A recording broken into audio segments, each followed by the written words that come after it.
Hey, it's Dame here. I told a story earlier today and I wanted to kind of tie up some ends. I put a long comment on the video today, about 13 minutes, and it's a little family history and why I started looking at the history. Because there was a funeral director in Batavia, New York, who went to prison and he had lost a lot of bodies. I don't need to name his name. It doesn't matter. I've spoken a lot about that, but that was what started this. Another thing is I speak of my grandfather. When my mother died, I didn't talk for a year, and my grandfather, the grandfather I speak about that did all the charity work, he's my grandpa in New York. He ran the charity, and he took me with him every weekend. We did charity work every Saturday. We were busy, and Friday nights we went to Big Daddy's. That was my uncle's wife's family. They owned a bar and restaurant in that town. We'd have dinner there, and then sometimes we would go on rally races on Sundays or go travel and do. He was a photographer and a writer, so we would do different things. But I stayed a lot of weekends with him. Okay, so this family. So I grew up in this town between Florida and Batavia, New York, and in this town I had these cousins. These in 2022 they did this ceremony for the police officers of Batavia, New York, and they were so kind. They did send me some relics of it that when I asked for it, but my family didn't invite me to that. And they knew that I probably would have flown back home for that because because I was looking for my uncle's body that this funeral director had lost in that time. And that he wasn't buried at the Bath VA Veterans, where I've gone into that in previous videos. They were his friends. He traveled and went to monasteries, a lot of different monasteries, and he was friends with them, and the Melkite priest that was in the Brinks Heist robbery that was related to Irish history and IRA things from 1993 in Rochester. That's all. Those are all sort of connected. Okay, my cousins in Batavia are of a different. They're Anthony Horsch's grandkids as well.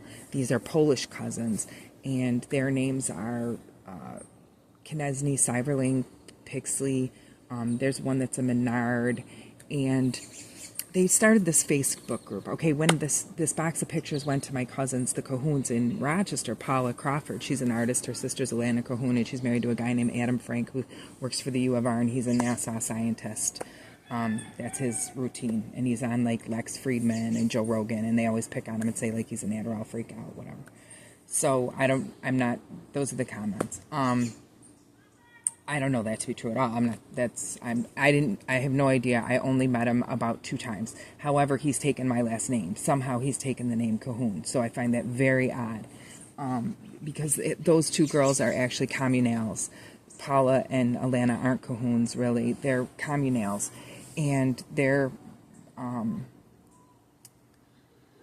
father was a product of a grape that happened between an older man, and they took that girl, my grandpa's sister, they took her to where they lived. She had the baby, my Uncle Dick, and they asked for the baby back because my Uncle Owen had died, and he died of the Spanish flu. Okay, so I know all these stories because my grandpa told me all these, but these other cousins, these Knesnys and these Polish cousins that stayed in the house across from the cemetery, they were not like real, like we didn't really deal with them. My grandfather felt very sorry for them. They, like they had a lot of trouble, and they were like just a lot of trouble, a lot of issues, and even though they were the worst people to me, I don't even want to get into it. It's just like, who cares?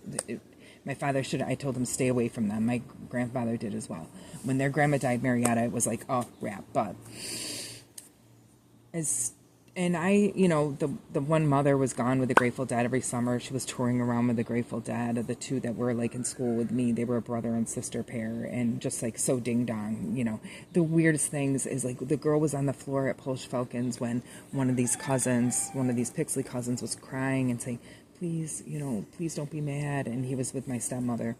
And, it was just a few weeks after my father died. It was Dingus Day. And my father died February 12th. And he had said that to me. And in that time, these 2 native girls from out in Tonawanda, Alabama reservation, were boot stomping my cousin Erica in the corner of her head was behind the toilet. She's a hairdresser. Can you believe it?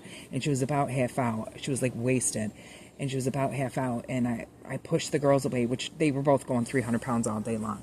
sumo wrestlers they look like. And they're from a known family there, and they're all built like that. And you take on one, you got all the sisters. They were a nightmare on Elm Street. But I knew from working at the prison at that time, like, that was where you got someone's head jammed in a corner and their neck could break. So I grabbed her out by her feet and just, like, I shoved the girls against they had her in one stall. There were 2 stalls in that bathroom and a sink. And I pulled her out by her feet and I dragged her. She was, like, lifeless. She was just, like, limp. Anyway, these people, she was okay. And Kitty wants to say hi. She was okay. And her brother was, he was a friend too, sort of, in school, but he was like, oh, we're not that close to cousins, why don't you get a ride home with me and I'll be, I'm not even getting into just weirdos, complete, like, dust. And there was nothing you could do about that. I had no idea. And then 2 of them came up to me crying because I really loved them. The kids were like Dusty, but the fathers were good. And John came over to my house crying. They called him Moon because half of his face had freckles. And he said, Damie, I'm so sorry. I love you so much. And I'm like, why are you crying? Don't do this in front of my daughter. You can come over anytime. But we lived in Batavia at the time on Bank Street for a short time in this lady's house we rented. And then I saw his brother, Paul Konechny. He's dead now too. They're all dead. And he cried to me and said the same thing. Now, these are the people that just, as of like 2 years ago, they were telling me, can you send in your DNA? Not the men. It was a woman, 2 women, Allison and Lynette, that wanted my DNA. They were, really screwing around with me with all these pictures that I bought, these fake pictures, and put them on my wall. I should have brought one out. I still have one left. Of how much I love my family and how brokenhearted I was and how much I lived through those pictures and those things. And they were things to me. I didn't look at that as like it was inheritance, like money, as in like really they were bonds that would be worth things. They were the only family I knew because everybody was just gone. And my mom was gone. So those stories kept me alive. And I named my daughter for one of my aunts and my grandmother, her 2 names. And anyway, so sometimes it's skittish the way I tell the story. I realize that because it's a lot to tell. But the thing is that they had the pictures. They sent them to this cousin in Rochester, and everybody's taking their little pieces out. All these Rochester cousins, Paula, Alana, Adam, they're taking what they want out, and then it ends up with other people. And in this whole time, they're all trying to get stories out of me. What is this picture? What is that picture?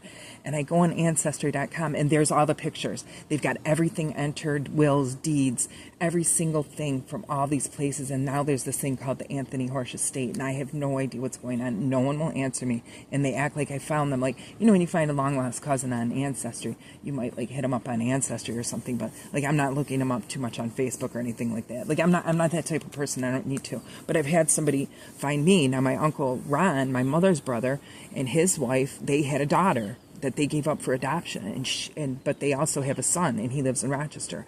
His name's Jason Rowland. He's a Rowland, and he's got a sister. He's got an older sister that they gave a Polish family adopted, treated her real well, but she really felt different because they were like blonde, blue-eyed, and my family is Native, and he's Italian and German, and that's what they look like: black hair, black eyes, dark eyes, whatever. So those 2 sides of the family are not the same, and they don't get along. But this story is just to kind of tie it up with the Batavia thing, is like, so they all make this deal around 2020. It kind of goes along with this dirty funeral director, as well as tying up that dirty funeral director is now the the town court of that town. They bought it for like all these millions of dollars. My stepmother's never paid taxes in 30 years, and it says Genesee Judicial Commission. It's supposed to like review judges or something. I doubt she has anything to do with that, but she worked for the state, for the DMV for, her career, so she could have, you could probably do paperwork and get tax write-offs and not have, I don't know how that works, but it's not my grandfather's ministry of concern. And they also did it that it was for women getting out of prison, like a charity. Now they know that I left the prison and that I got no SSI, I got no insurance, I got no money, I resigned, I got nothing. They blackballed me when I got here. I applied for jobs. I didn't come here to retire, I came here to work. And they blackballed me for every job I applied for. They said, oh, she resigned, not because she was sick, not mental. So like, I was never mentally sick, but you're in this sick situation with like harassment from people. The prison guards say they're scared on the strike line of what it's like in the prison. Now think of those prisoners, and now add those prison guards that are mad because you're the lady that does their workman's comp, their time and attendance. They also felt that I did video monitor, and I did investigation. So, I mean, they knew that, and they knew that as soon as I came in, they said he brought me in, that warden brought me in to do that job, and I was there to, I guess, just make them know there was somebody there that was recording, basically, because they had no power as a civilian. There was nothing I could do. They could just press reset or whatever on the tapes, it was nothing. But anyway, that was all the stuff that was going on in that time. And then you're going in 5 years, 2004, 5, and or 2002, 4, and 5. My father, my grandfather, my uncle all die in their 50s, and then my grandfather was normal age, just natural. But the other two were very, very tragic. And they had a party after my uncle's funeral. There was a party, a class reunion, first class, 1969, class of 1969, and they all partied. And I'm standing on the side of a creek. They do a little Barbie boat and pretend it's a Viking funeral and drive it into a tree and set the tree on fire, a tree this big on fire over a creek. This is what they were doing. So when I seem skittish, it was a lie. It seems like made up. And then you just have to go to, what are your lines? These people know who you are. They're setting you up. It's like the Matrix, they don't care, and you're going to cry your eyes out in front of all I almost fainted. I almost fainted when I saw the tree go up, because we take death very seriously and being respectful, and it was the most egregious thing I had ever seen to date. But then 2022 came around, and what I saw my family do then was even worse, but what do? You just move on. You just say, it is what it is, and I lived. The rest of them are dead. My cousin Paul, he begged to live, and they said, nah, you're too sick. So he didn't live. And, he was saying he wanted to get up and walk and whatever, but, and maybe that's just wanting. Sean had a cousin that was the same way. He said, I want to live. He drove home from the hospital, but he didn't make it. And that was in these times of all this illness. So who knows, you just can't tell. And it's not going to matter, because it's the rewriting, and the winner's right. And my cousins all say, I found them on Facebook. Like, I wasn't there until just 10 years ago when I moved out here. And, they gaslight me to the point where it's irrelevant. I don't care. It wasn't tight with them ever anyway. And they just showed who they are. Another cousin I saved was John Cahoon. He was in prison for... He was my cousin. He was Paula's nephew, their brother's kid, and he went to prison for some kind of construction fraud money thing, and it wasn't even that big of a deal. But he was so egregious when they interviewed him the night before he went for sentencing. He called the judge names and named off somebody that she was messing around with that was also some sort of in a public office. So he was up for a 1 to 3 on it, and that lady gave him a 2 to 5. She goes, you're here for a 1 to 3. He wrote it in the statement. They give you in the morning, before you go to court, what's your statement going to court? And he said, it was BS. His father did it. It wasn't him. And that this lady had a problem because she was doing this, and this with this guy. And then the female judge was like, oh my gosh. These are on paper. You can look at it. The female judge said, you're going to get 2 to 5, even though they only wanted 1 to 3 because you're so egregious. He went to prison. I called the prison. I called the chart office. I get the... chart sergeant on the phone. I'm calling from my job, and I'm asking him for a favor because my cousin had been in the war, and I was worried about him and how he would do, because he wasn't a likable guy at all. But he was, disciplined, and I thought he could do fine. But I just wanted them to take in consideration he was a vet and he had been overseas and fought in the war, and I give him all the prayers I can for that.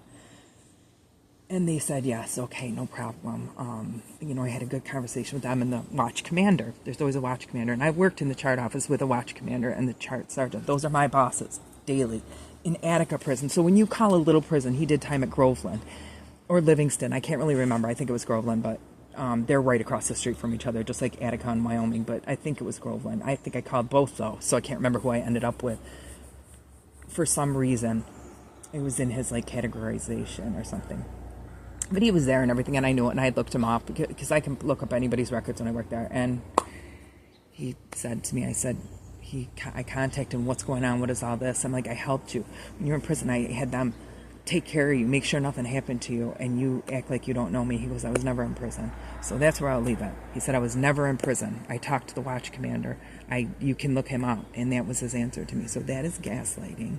And you just don't question yourself. Just keep putting it together. You just keep putting it together and keep putting one foot in front of the other. Keep doing the good things, and the good things are going to happen. Because evil does not win. Evil does not win.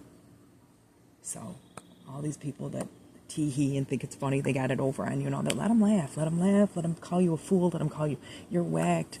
There's no such thing as, contrails in the sky. There's no, why would anybody grow their own herbs? How stupid you are. I know I had a boss, a lieutenant, that was this little midget of a man, like a mental midget, plus he was like tiny, like they used to call him like a Smurf or something, and a Lilliputian.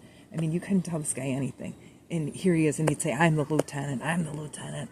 I'll break it off if you don't do that. So you don't go to lunch with me for my birthday. He was going to break it off, and my backside. That's the kind of people that I'm working for. I got to listen to this guy on 8 hours. So this shit with my family just was not, it was so horrific that I just kept letting things go, because as you can see, they were dropping like flies around me, and I got run off the road, and a lot of shit happened that was other than that. So, I'm just thankful to God every day for my life. And you should be too, because this could happen to anybody. Who knows? I didn't even know there was any kind of really big deal with any of it, but there was. There's a huge deal now. But I'm not even going to get into it. Let's move forward. And where can I really help people and show them that despite the fact they're trying to make you just really feel insignificant, not worthwhile, nothing you do matters, who are you, who do you think you are, you're nobody, you're a secretary. Don't let anybody tell you that. Don't let everybody that I've ever known, the guy that fixes my toilets, man, I respect him the most of all, because I don't want to deal with it. I don't want to cut the head off my chicken. I don't eat meat. I don't eat fish. I don't eat that stuff because I can't do it. So if you're too weak to do it, then give those people that provide for you the most respect. God bless.